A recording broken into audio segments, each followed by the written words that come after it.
সুপ্রিয় শিক্ষার্থীবৃন্দ, অষ্টম শ্রেণীর গণিত ক্লাসে তোমাদের স্বাগতম।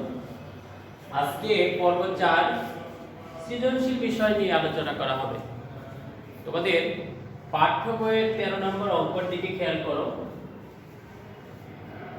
দেখো, একই হার চক্রবৃদ্ধি মুনাফায় কোন মূলধন 1 বছরান্তে সমৃদ্ধি মূল 19,500 টাকা এবং 2 বছরান্তে সমৃদ্ধি মূল 20,280 টাকা হলো।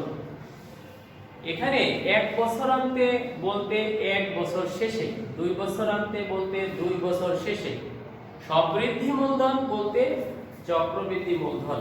এই বিষয়গুলো তোমাদের খুব ভালোভাবে অবগত থাকা প্রয়োজন। প্রথম প্রশ্ন, মুনাফা নির্ণয়ের সূত্র লেখো। মুনাফা নির্ণয়ের সূত্র বলতে আমরা সহজ ভাষায় বুঝি সরল মুনাফা নির্ণয়ের সূত্র। সরল মুনাফা নির্ণয়ের সূত্র আমরা খুব ভালোভাবে জানি। সরল মুনাফা নির্ণয়ের সূত্র আমি একটু তোমরা খেয়াল করো। ক নাম্বার যদি সমাধান করি তাহলে সরল মুনাফা নির্ণয়, সরল মুনাফা নির্ণয়ের সূত্র আমরা কি জানি? আমরা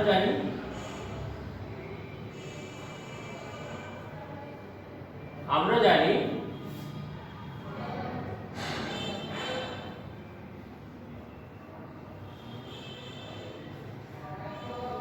সরল মুনাফা I সমান PNR। তোমাদের आंसर হয়ে গেল। আরো সুন্দর করার জন্য তুমি লিখতে পারো এখানে P ইকুয়াল টু মূলধন, N ইকুয়াল টু সময় এবং R ইকুয়াল টু মুনাফার হার। মুনাফার হার এই হলো মুনাফা নির্ণয়ের সূত্র। সরল মুনাফা বলতে আমরা আয় কে বুঝি, P বলতে আমরা মূলধনকে বুঝি, N বলতে আমরা সময়কে বুঝি এবং R বলতে মুনাফার হারকে বুঝি। চলো এবার খ নম্বর প্রশ্নে যাওয়া যাক। খ নম্বর প্রশ্নের দিকে একটু খেয়াল করো। খ নম্বর প্রশ্নে আছে মূলধন নির্ণয় করো। মূলধন, মূলধন নির্ণয় করতে বলেছে। মূলধন নির্ণয় খ নম্বর প্রশ্নটা একটু লিখে নিই।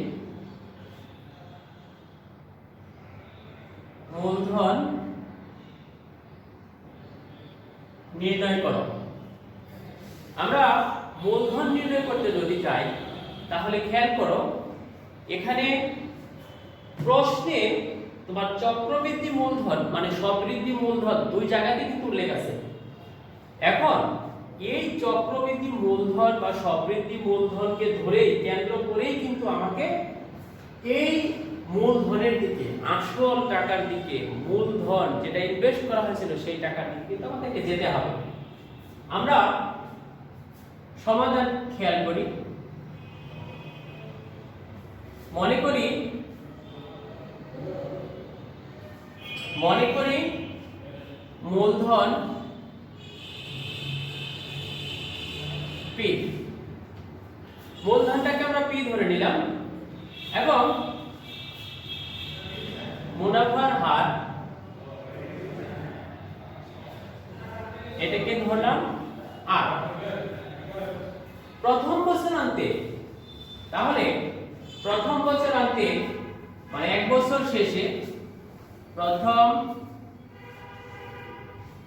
বছরান্তে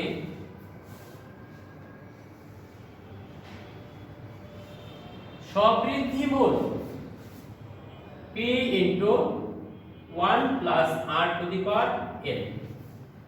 N এখানে প্রথম বছরান্তে N এর পাওয়ার হলো 1, N এর পাওয়ার হলো 1, তাহলে এখানে আমরা লিখব 1। অতএব আমরা এখানে লিখতে পারি যে সমৃদ্ধি মূল প্রথম বছরে 19,900 সমান P কত? P আমরা জানি না, 1 প্লাস R, R কত? R আমরা জানি না,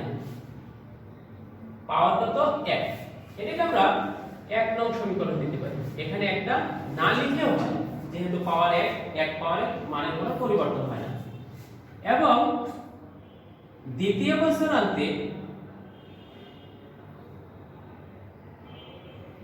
বছরান্তে সবৃদ্ধিমূল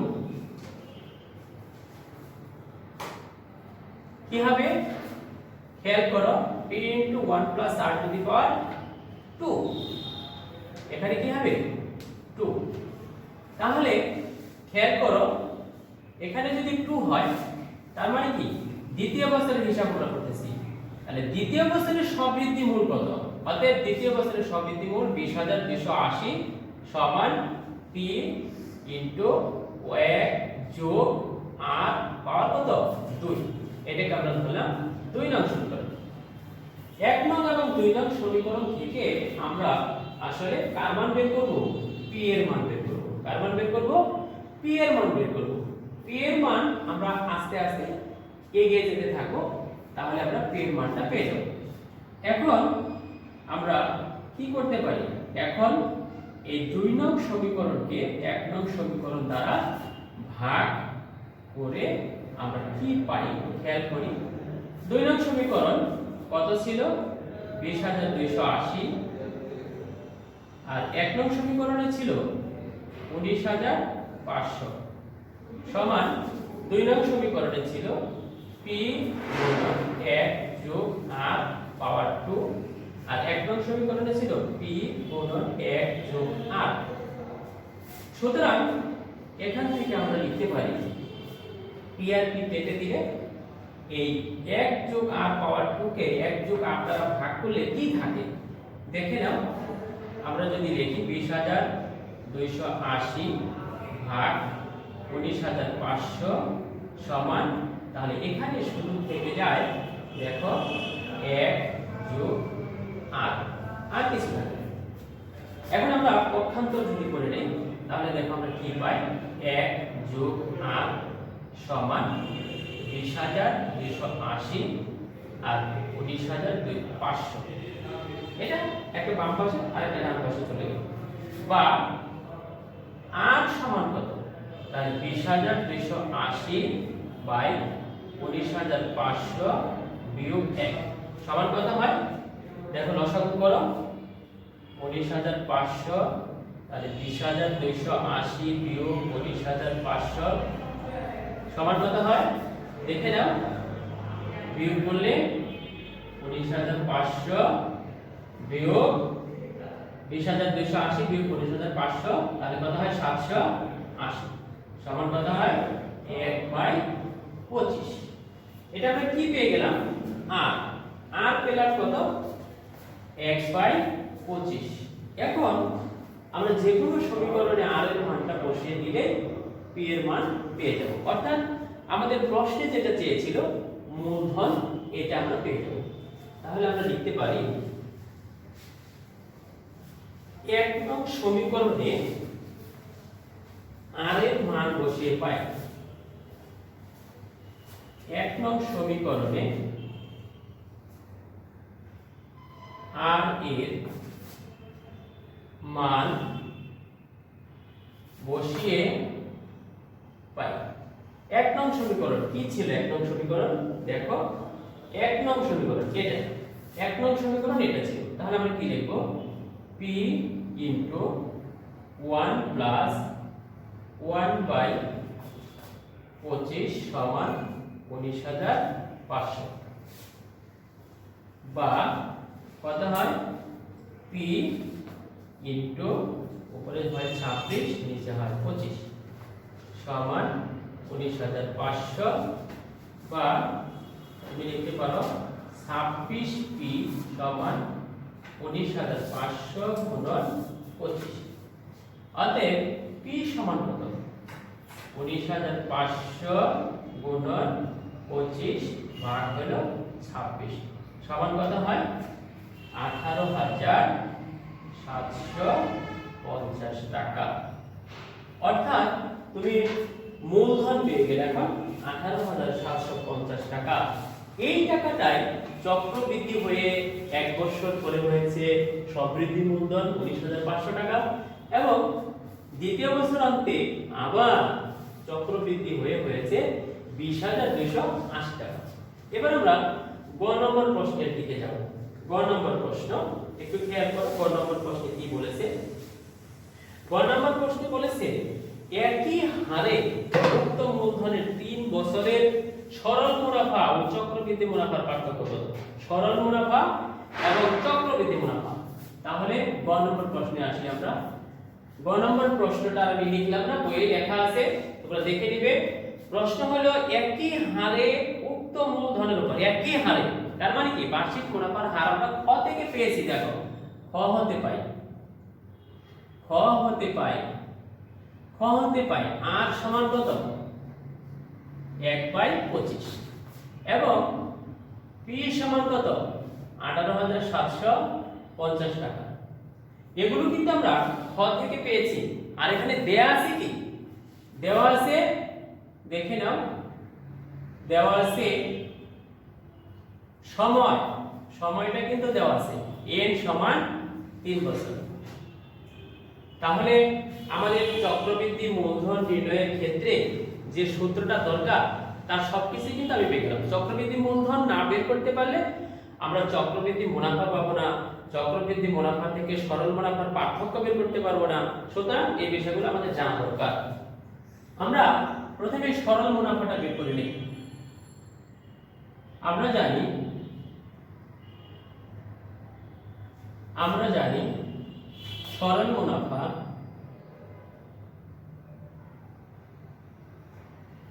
আয় সমান পি এন আর সমান পি কত 18,750 এন 3 আর আর কত 1/25। ক্যালকুলেটর দিয়ে চেপে নাও, খুব সহজে তোমরা পেয়ে যাবে 2,250 টাকা। এটা হলো তোমার সরল মুনাফা।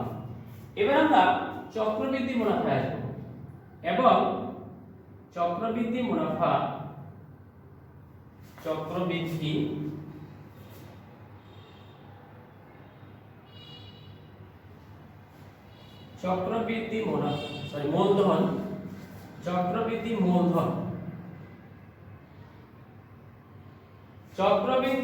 মূলধন আমরা জানি C = P + 1 + R to the power n। অতএব C সমান কি দেখে নাও, P এর মান আমরা জেনে আসছি 18,750, P ইনটু হবে P ইনটু, তাহলে P ইনটু 1 যোগ R এর মান কত, R এর মান হলো 1/25 আমরা আগে পেয়েছিলাম এবং n কত 3।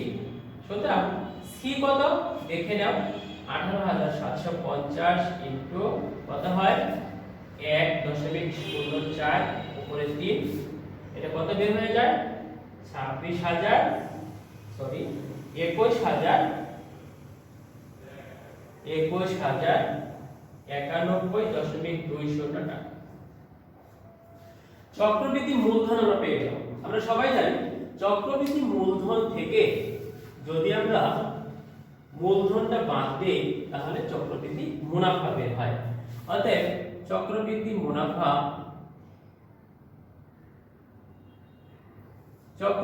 মুনাফা দেখে নাও, চক্রবৃদ্ধি মুনাফা কি হবে 21,091.20 বিয়োগ 18,750, এর পার্থক্য হবে চক্রবৃদ্ধি মুনাফা কত হয় 2,341.20 টাকা। আমাদের কি কাছে কিন্তু চক্রবৃদ্ধি মুনাফা চেয়েছে সরল মুনাফা এবং চক্রবৃদ্ধি মুনাফার পার্থক্য। আমরা আগে সরল মুনাফাটা বের করে নিয়েছি। সুতরাং আমরা লিখতে পারি পার্থক্য সমান চক্রবৃদ্ধি মুনাফা বিয়োগ সরল মুনাফা। সরল মুনাফা ছিল 2,250 টাকা সমান কত হয় 91.20 টাকা। তাহলে বন্ধুরা দেখো খুব সহজে আমরা এই সরল মুনাফা এবং চক্রবৃদ্ধি মুনাফা পার্থক্য পেয়ে গেলাম। তোমরা অবশ্যই সৃজনশীল প্রশ্নগুলো খুব ধীরে সুস্থে বুঝে শুনে করার চেষ্টা করবে, বেশি বেশি প্র্যাকটিস করবে, তাহলে ইনশাআল্লাহ কোনো সমস্যা থাকবে না। সবাইকে ধন্যবাদ। আল্লাহ হাফেজ।